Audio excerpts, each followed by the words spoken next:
আগামী ৩ থেকে ৪ কার্যদিবসের মধ্যে গণভোট আইন করা হবে বলে জানিয়েছেন আইন উপদেষ্টা ডক্টর আসিফ নজরুল। তিনি জানিয়েছেন, মানবতা বিরোধী অপরাধে মৃত্যুদণ্ডপ্রাপ্ত ক্ষমতাচ্যুত প্রধানমন্ত্রী শেখ হাসিনা এবং সাবেক স্বরাষ্ট্রমন্ত্রী আসাদুজ্জামান খান কামালকে দেশে ফিরিয়ে আনতে ভারতকে চিঠি দেয়া হবে।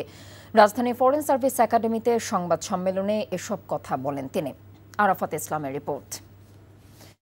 Accused Sheikh Hasina is liable to be punished under Section 32A, 328, 412. July August গণ অভ্যুত্থানে মানবতা বিরোধী অপরাধের দায়ে মৃত্যুদণ্ডপ্রাপ্ত দুই আসামি শেখ হাসিনা ও আসাদুজ্জামান খান কামাল বর্তমানে ভারতে অবস্থান করছেন। প্রত্যর্পণ চুক্তির আওতায় তাদের দেশে ফিরিয়ে আনতে চিঠি দেয়া হবে বলে জানান আইন উপদেষ্টা।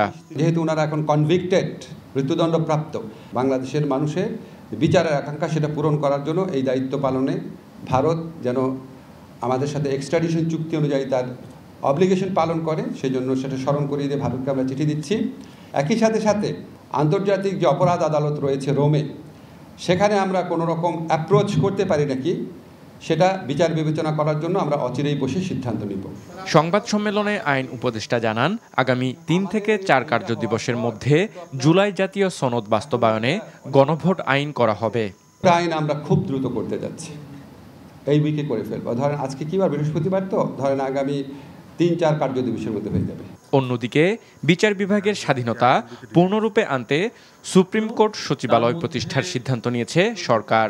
এরই আলোকে উপদেষ্টা পরিষদের বৈঠকে সুপ্রিম কোর্ট সচিবালয় অধ্যাদেশের খসড়া অনুমোদন দেওয়া হয়েছে বলে জানান আইন উপদেষ্টা।